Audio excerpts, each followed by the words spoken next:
Salut à tous. Les routes sont importantes pour le développement de l'économie d'une nation. Cependant, leur construction et leur aménagement nécessitent des mois de recherche sur l'environnement et sur les choix à faire.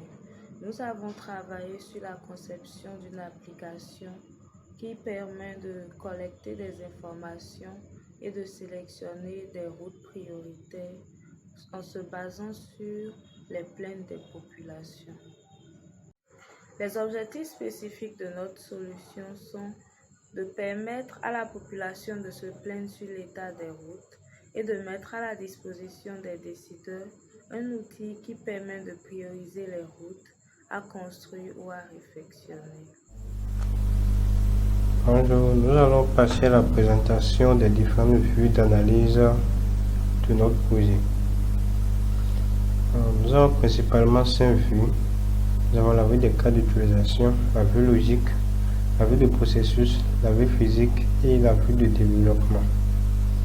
Alors, quand on prend la vue de cas d'utilisation, dans laquelle on retrouve le diagramme de cas d'utilisation, nous avons pu identifier 3 cas d'utilisation: celui des plaignants, celui des experts et celui de l'administrateur. Lorsqu'on prend le cas des plaignants, le cas d'utilisation des plaignants, un plaignant doit pouvoir éditer une plainte sur l'évolution du traitement d'une plainte. L'expert, quant à lui, doit pouvoir étiqueter les photos, voir la liste des plaintes, ajouter d'autres critères, classer les plaintes selon les critères. L'administrateur doit pouvoir éditer les plaintes et éditer les experts. Donc, l'administrateur et puis l'expert, avant de pouvoir accéder à le back-office, doivent bien évidemment s'authentifier. Lorsqu'on prend la vue physique dans laquelle on retrouve le diagramme de déploiement, nous avons pu identifier 5 nœuds: celui du PC de l'administrateur, celui du PC des spécialistes, celui du serveur web, celui du serveur de la base de données et celui du téléphone d'un utilisateur. Donc, je prends le cas de celui de l'administrateur où nous avons mis en place l'artefact navigateur par lequel l'administrateur doit passer pour pouvoir accéder au site. Donc, lorsque l'administrateur veut par exemple afficher la liste des plaintes déjà étiquetées par un expert, passe par son navigateur pour accéder au site web et via le protocole HTTP pour pouvoir interroger la base de données. Et dès qu'il y a des données disponibles, on fait afficher ça au niveau du site web. Donc, je prends le cas des utilisateurs qui veulent par exemple envoyer des données sur la plateforme. Donc, nous avons pensé à une API vu qu'il s'agirait d'une application mobile pour les utilisateurs. Donc, on passe par l'API pour pouvoir envoyer des données au niveau de la base de données. Salut, je me nomme Junior Azanko. Je vais vous présenter deux de nos diagrammes de séquence et notre diagramme de package. En ce qui concerne notre système, nous avions réalisé plusieurs diagrammes de séquence, mais je vais vous présenter seulement 2 de nos diagrammes. Notre diagramme de séquence du cas d'utilisation éditer une plainte et celui du cas d'utilisation éditer un expert. En ce qui concerne l'édition d'une plainte, le plaignant a la possibilité d'ajouter une plainte, de modifier une plainte ou de supprimer une plainte. Si le plaignant décide d'ajouter une plainte, le plaignant fait une demande d'ajout de plainte. Un formulaire lui est envoyé. Une fois que les informations du formulaire sont bien renseignées, sa demande est immédiatement enregistrée dans la base de données. Si le plaignant décide de modifier une plainte, il demande la liste des plaintes qu'il a déjà faites. Une fois qu'il a demandé cette liste, il choisit alors la plainte qu'il veut modifier. Si les informations qu'il a renseignées lors de la modification sont correctes, les informations sont mises à jour automatiquement. Mais si le plaignant décide de supprimer une plainte, il demande à supprimer la plainte, on lui affiche la liste des plaintes qu'il a déjà envoyées. Une fois que le plaignant a choisi la plainte à supprimer, le système supprime la plainte après un message de confirmation. En ce qui concerne l'édition d'un expert, c'est fait par l'administrateur. L'administrateur a la possibilité d'ajouter un expert, de modifier un expert ou de supprimer un expert. Si l'administrateur décide d'ajouter un expert, un formulaire d'ajout lui est transcrit. Une fois que le formulaire est bien renseigné, l'expert est ajouté. Si l'administrateur décide de modifier un expert, il demande la liste des experts qui existent. À lui maintenant de choisir l'expert qu'il souhaite modifier. Si l'administrateur décide de supprimer un expert, il demande la liste des experts qui existent. À lui maintenant de choisir l'expert à supprimer. Le système demande une confirmation avant la suppression de l'expert. Au niveau de la vue logique, nous avons le diagramme des classes. Notre diagramme de classe comporte 6 classes. On constate qu'un expert et un admin sont des utilisateurs. Le plaignant peut éditer une plainte. La plainte comporte des photos. L'admin peut éditer un expert et gérer des plaintes. Et enfin, un expert peut étiqueter des photos et classer des plaintes. En ce qui concerne notre diagramme de paquetage, nous pouvons retenir que les diagrammes de paquetage permettent de rassembler les classes de notre application lors du développement. Et pour notre système, nous avions décidé de créer deux différents packages. Le package comme .plainte et le package comme .user. Et nous pouvons constater que la classe plainte a besoin d'utiliser le package comme .plainte pour pouvoir éditer une plainte par exemple. De même, la classe expert a besoin du package comme .user pour pouvoir pour qu'un expert puisse éditer par exemple une voix dégradée. Voilà, nous pouvons constater également que l'administrateur a accès à la base de données pour pouvoir avoir accès aux différentes demandes qui sont prioritaires. En ce qui concerne notre diagramme de paquetage, nous pouvons retenir que les diagrammes de paquetage...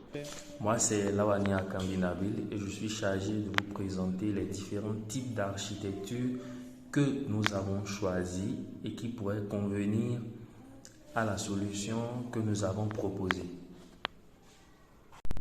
Dans notre cas ici, nous avons choisi l'architecture orientée service et l'architecture orientée serveur.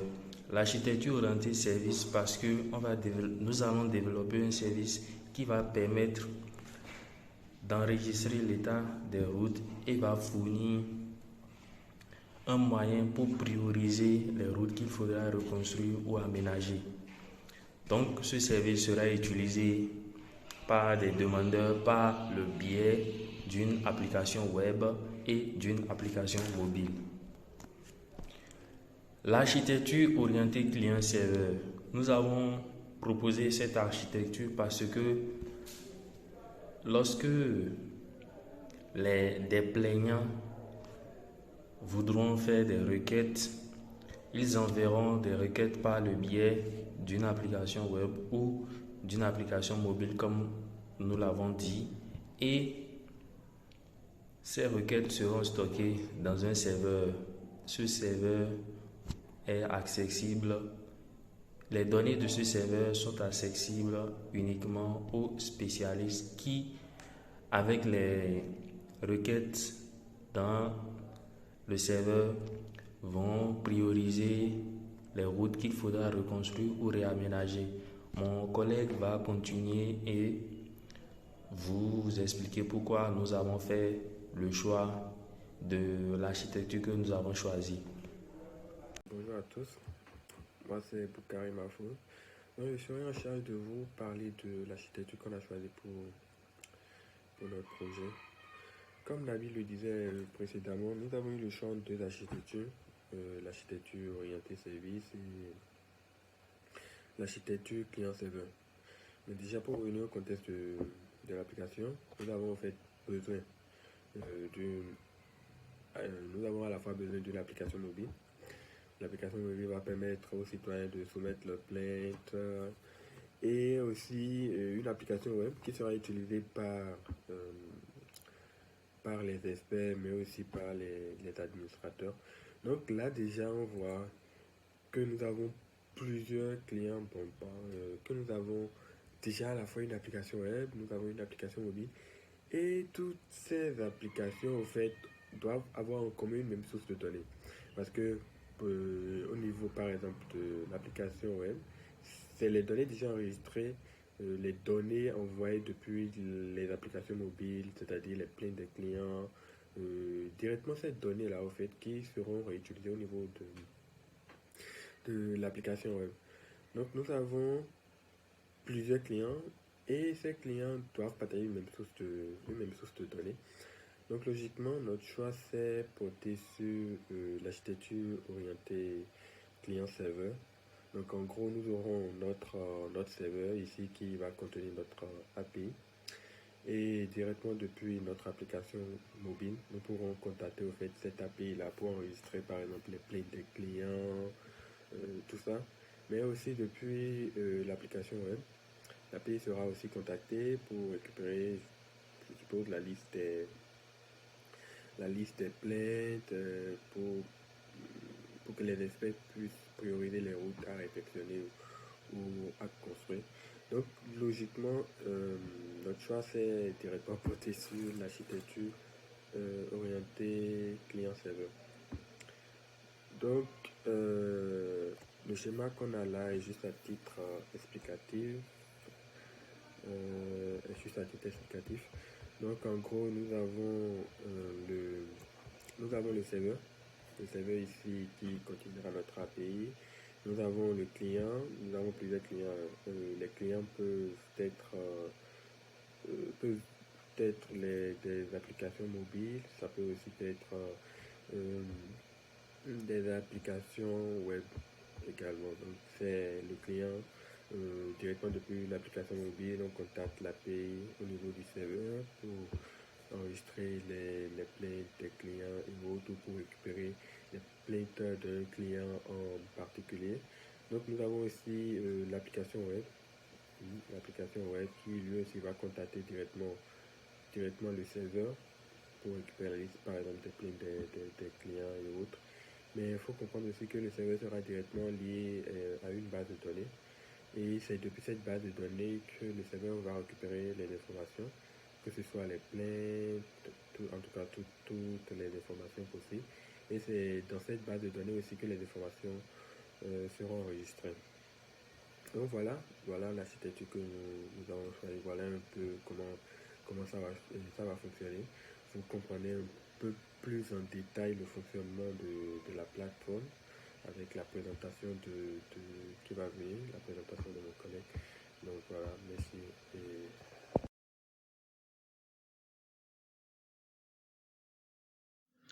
Alors ici, il s'agit de présenter quelques vues de notre solution. Comme l'évoqué précédemment, notre système sera composé d'une application mobile qui sera utilisée par la population pour notamment pouvoir faire les plaintes grâce à la prise de photos, et d'une application web qui sera utilisée par les administrateurs et les experts et qui servira de dashboard notamment. Ici, nous avons l'écran principal de notre application mobile qui constitue la première étape de la déclaration d'une plainte. Depuis ici, l'utilisateur pourra directement accéder à la liste de ces plaintes afin de consulter leur état d'évolution. Reste à noter que, étant donné que l'application est totalement anonyme, nous n'avons pas besoin de demander à l'utilisateur de créer de compte ou pour pouvoir se connecter après. Cet écran illustre la deuxième étape de l'enregistrement d'une plainte, où l'utilisateur peut ajouter une description du constat effectué. Notons également qu'une plainte peut constituer de plusieurs photos et la situation géographique du constat est prise en compte.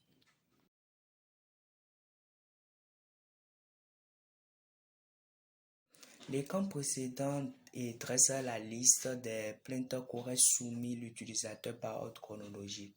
En cliquant sur une plainte, il pourra notamment constater l'état d'exécution de sa plainte.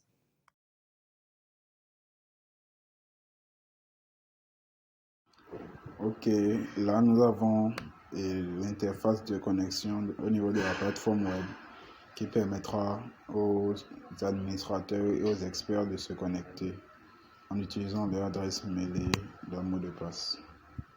À ce niveau, nous avons la page post-login. Il s'agit de la page avec la liste des plaintes et l'utilisateur pourra filtrer les plaintes en fonction de la ville, des étiquettes, la situation géographique ou la date de publication. Il peut également les trier par priorité. Et là, les experts peuvent étiqueter une plainte. Donc, au niveau de cette page, on a lorsque l'expert clique sur une plainte, il vient au niveau de cette page. Il y a les photos, il y a la situation géographique, il y a la description et puis il peut ajouter autant d'étiquettes qu'il le faut pour la plainte en question. L'administrateur, quant à lui, peut également voir la liste des experts. Il peut en rajouter, les modifier ou bien les supprimer. Et donc, au niveau de cette page, on a la liste des experts avec au niveau de chaque expert, sa photo, les informations qui le concernent. On a une icône de modification et une de suppression. On a également un bouton pour rajouter un expert. À ce niveau, nous avons la page post-login. Il s'agit de la page avec la liste des plaintes et l'utilisateur pourra filtrer les plaintes en fonction de la ville, des étiquettes, la situation géographique ou la date de publication. Il peut également les trier par priorité. L'identification d'un expert également, c'est le même modèle qui apparaît, mais cette fois-ci avec des informations de l'expert déjà pré-remplies. Et donc, on peut modifier puis enregistrer.